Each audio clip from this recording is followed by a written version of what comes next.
sobre a situação complicadíssima, preocupante na cidade mineira de Barão de Cocais, onde um paredão de uma mina está para cair a qualquer momento e pode provocar, assim, o rompimento de mais uma barragem. Imagine, o clima é de muita apreensão na região, como a gente mostrou aqui no comecinho do Edição das 10. O alerta para o risco de queda dessa parede na mina de Gongo Soco foi emitido no documento da própria Vale, que é a empresa responsável por mais essa barragem. A previsão da Defesa Civil é que, em caso de rompimento, a lama de rejeitos leve cerca de 1 hora para chegar até a área urbana. No fim de semana, a Vale começou começou as obras de um muro de concreto a cerca de 6 quilômetros dessa mina. Esse muro serviria de barreira para a lama em caso de rompimento. A Vale informou que vem monitorando esta mina 24 horas por dia. É o que a gente espera que de fato esteja acontecendo, Raquel. Pois é, e para explicar melhor a situação em Barão de Cocais, a gente recebe aqui no nosso estúdio Gerardo Portela. Ele é especialista em gerenciamento de risco. Mais uma vez, obrigada, Gerardo, por estar aqui com a gente.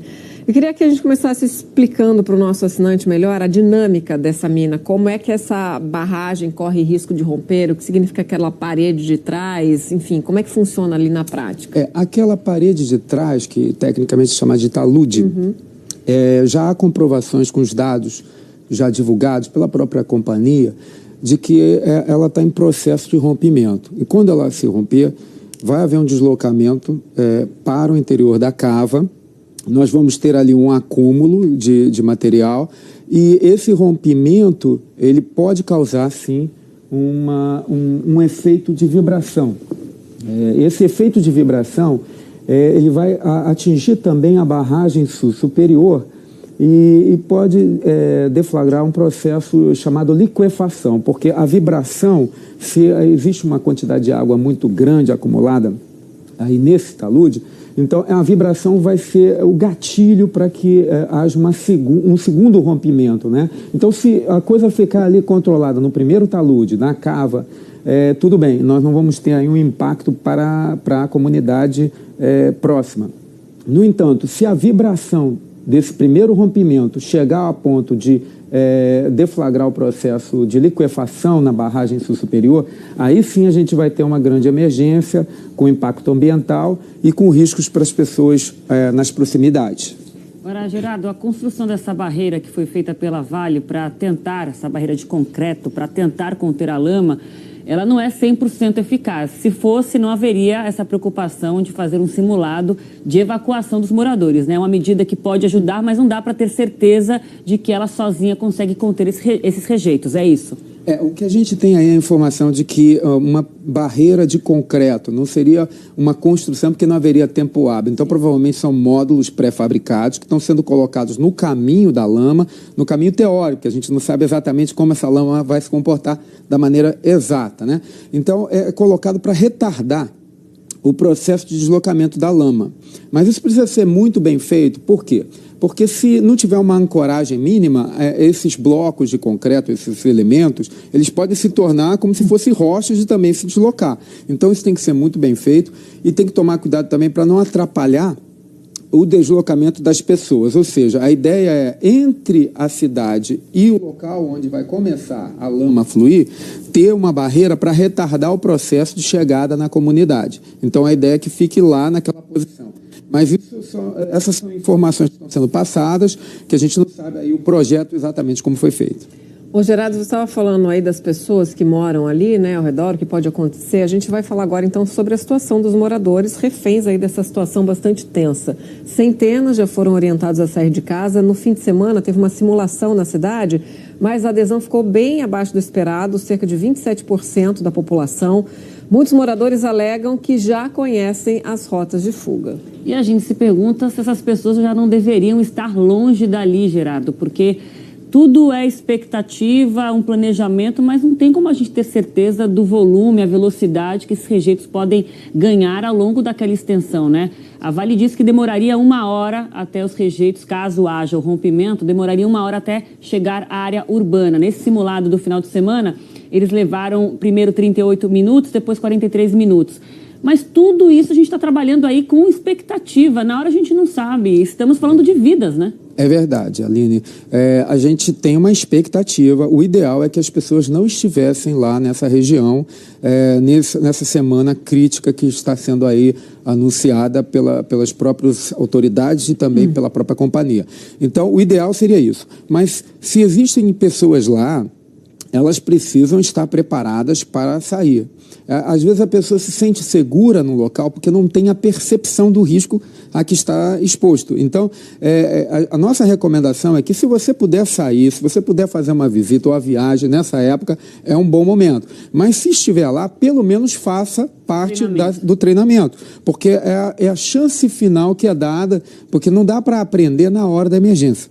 Você tem que aprender antes. Até porque na hora da emergência é tudo diferente, né? Não é uma simulação, é de fato um perigo, né? Exatamente. As coisas não vão andar como um roteiro planejado. Na hora, né? Pois é, mexe exatamente. Mais com as pessoas. E o fato de se repetir a simulação só agrega, porque você vai ficando mais treinado, mais mecânico nas ações e vai sobrar mais tempo para você tomar ação sobre aquilo que for diferente, que vai acontecer alguma coisa diferente. Então você vai por uma rota, se você está treinado nessa, você treina na outra.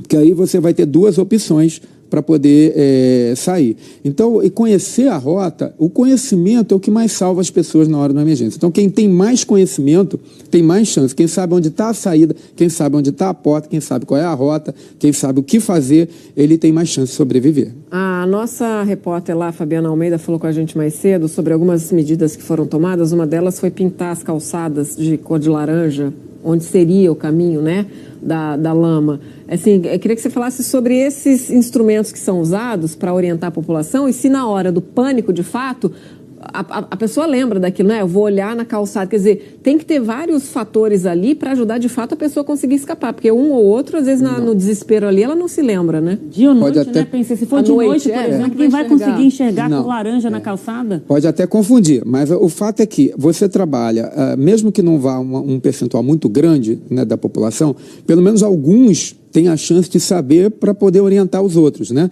É uma chance a mais. Mas o importante é entender que eles estão fazendo essas marcações, talvez com o intuito de mostrar qual seria o caminho da lama para você fugir dela. Mas o mais importante é sinalizar a rota de fuga propriamente dita, para onde as pessoas têm que ir. Porque eu sei que a lama está aqui, mas é muito traiçoeiro. Você pode fazer um caminho e retornar para a própria lama, se não tiver uma orientação externa e também uma demarcação de rota de fuga. Isso aí, eu acredito que com os próprios simulados, os engenheiros estejam trabalhando para melhorar essa sinalização. E na hora, eu acredito também que haja um monitoramento. Você pode usar aeronaves, uma série de recursos para tentar conduzir aquela operação de escape e abandono da melhor forma possível. Raquel, Gerardo, é toda uma região ali traumatizada, né? Essa região de Minas Gerais, a gente teve Mariana, a gente teve Brumadinho agora em janeiro deste ano. Mais de 230 mortos já identificados, desaparecidos ainda, que não foram encontrados. É toda uma região que vive um luto. A gente vive com eles, mas a gente só dimensiona o que é viver sob esse estresse diário de saber que a qualquer momento você pode perder sua casa e até a própria vida, depois de tudo que a região já passou em janeiro deste ano. Que lições ficam? Porque a sensação que a gente tem é de que nada foi aprendido, ou pouquíssimo foi aprendido. Porque tivemos 2 episódios traumáticos, brutais, e a gente vê as pessoas correndo um risco novamente a qualquer momento. Além do desastre ambiental, né? Fora isso, é verdade. Raquel, Aline, os acidentes trazem tristezas, perdas enormes. A única coisa que a gente ganha com o acidente é o aprendizado. Se a gente não aprende a lição, a gente não ganha nada, só prejuízo. Então a gente teve aí 2 grandes acidentes e eu creio que a gente deva realmente se reorganizar nesse sentido de entender a importância da prevenção. Então simulados como esse deveriam acontecer em dias que a gente chama de festivos.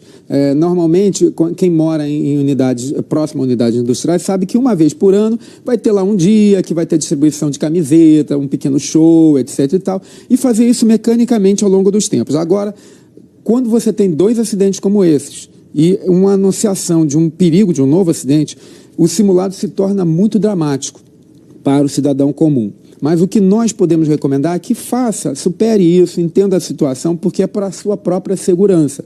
É claro que não é um momento ideal. O ideal é que isso já tivesse sido feito várias vezes, pelo menos uma vez por ano. Então, mas já que não foi feito, aquele aprendizado é importante para salvar vidas. Que a empresa também tenha esse aprendizado, né, de fazer uma medida antes que a tragédia aconteça, né, fazer uma prevenção ali. Gerardo Portela, mais uma vez, obrigado. Gerardo, eu que agradeço, especialista Raquel, Aline. em gerenciamento de risco, que está sempre aqui com a gente. Até uma próxima. Obrigado.